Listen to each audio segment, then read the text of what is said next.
Imagine a young man named John living in the United States. John is a high school freshman who loves basketball, loves superheroes, and is an avid reader.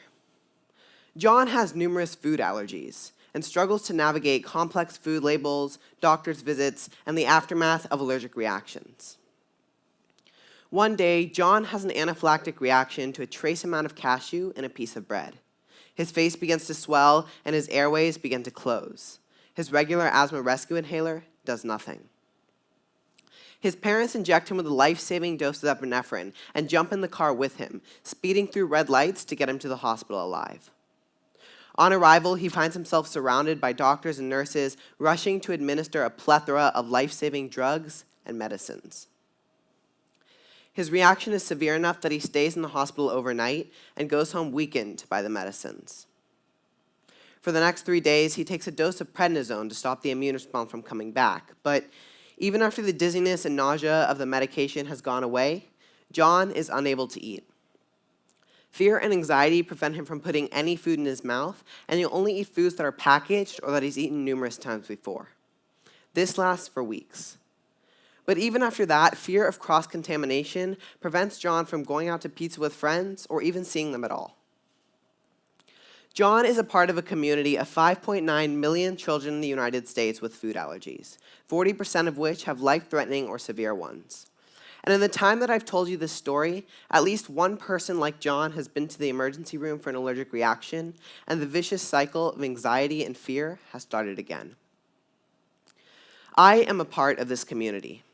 When I experienced my first reaction as a toddler, I don't remember much from this day, but my family vividly remembers the shock and fear they felt because of the unknown illness affecting me. Eventually, I was diagnosed with life-threatening anaphylactic food allergies to eggs, peanuts, tree nuts, and all seafood. My family and I had no idea this would govern every food-related decision we made in the years to come. We no longer ate at our favorite restaurants, my dad no longer made his famous omelets, and seafood was a thing of the past. Without epinephrine, anaphylaxis can become deadly in under 15 minutes. Since my first reaction at age 2, I have had 4 subsequent reactions that have required hospitalization. Now I'm a teenager and have gotten used to checking every food label, talking to restaurants myself, and carrying life-saving medication everywhere. Turning down burritos with friends and birthday cake has become normal. Opting out for movie popcorn and Halloween candy is typical. Today, I would like to talk to you all about some of the assumptions people make about food allergies and anxiety and what we can do to address it. One main misconception people have is that food allergies is just scratching or hives and it goes away fairly quickly. While this can be true in some cases, for many it is much, much more severe. It is important to take food allergies seriously, to raise awareness, spread knowledge through word of mouth and social media to impact your community's knowledge of food allergies. In addition to simply avoiding the problem food, it is crucial for those with food allergies to avoid cross-contamination.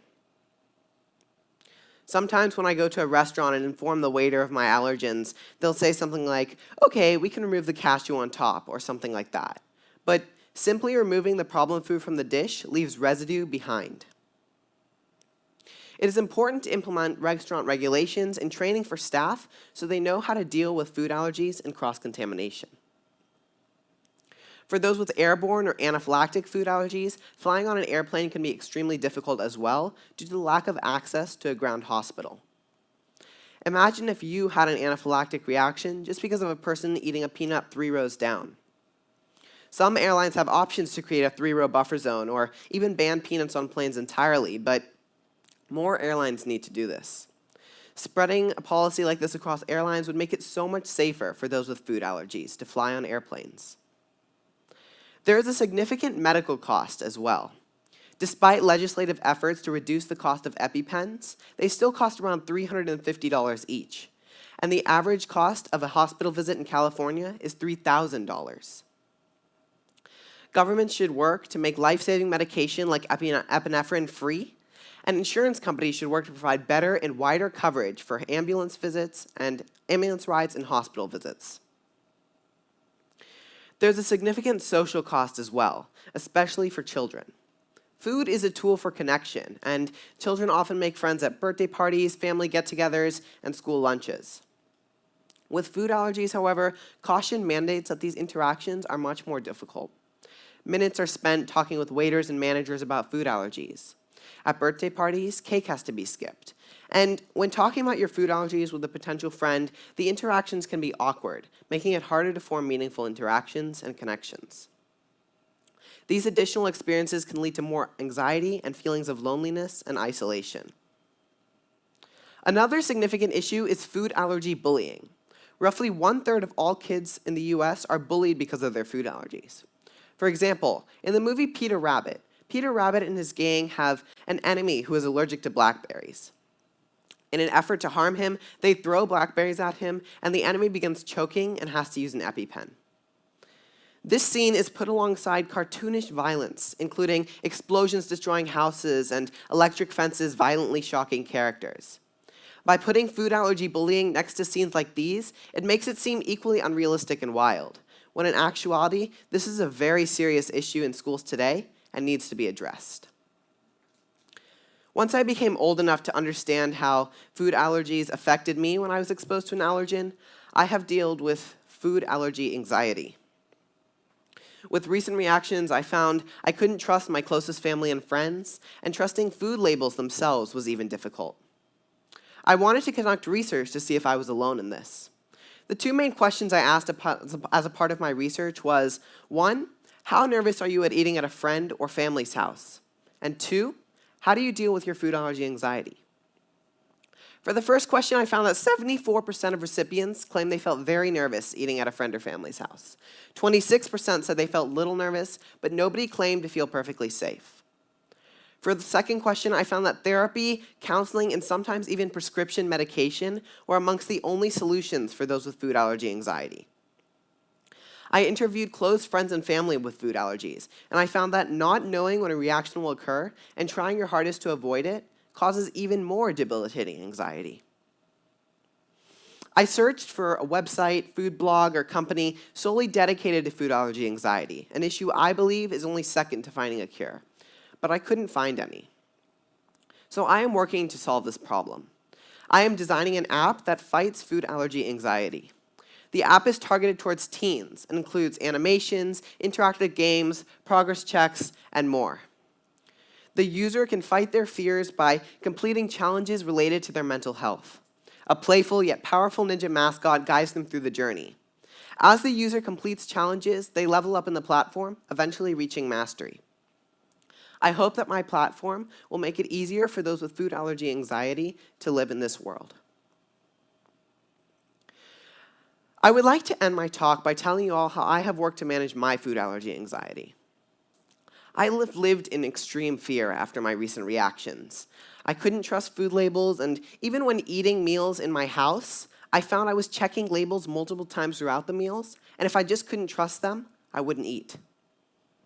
But as I started developing my app, I realized that there are so many people like me, and living this life of fear was pointless.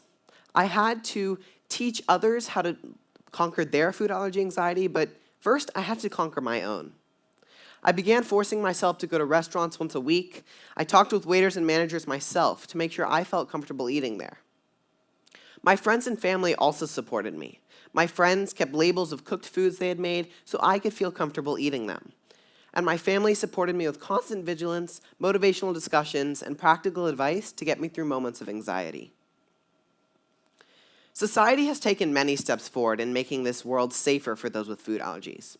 Some airlines have banned peanuts on planes, some schools don't allow peanuts at lunches, and labeling laws ensure that top 8 major food allergens are documented on packaging and labels. But we could do more. Airlines could ban peanuts across all major airlines, and they could be required to carry epinephrine just like they carry other life-saving medication. Restaurants in the EU are required to have full ingredient listings of all the ingredients on their menu, and staff are trained to deal with cross-contamination and food allergies. We could do something similar here in the US. Imagine a world where John's hospital visits are significantly minimized due to labeling laws and regulations. Imagine a world where John and 32 million others don't have to worry about the cost of life-saving medication like epinephrine. John goes out to pizza with friends, having conquered his food allergy anxiety due to restaurant awareness and training. John goes to birthday parties, movie theaters, he goes on nut-free planes and school field trips. This world would be so much safer for those with food allergies. And this is not impossible. By raising awareness, making changes in our communities, and enacting legislation, we can literally change the lives of millions of people across the globe. Thank you.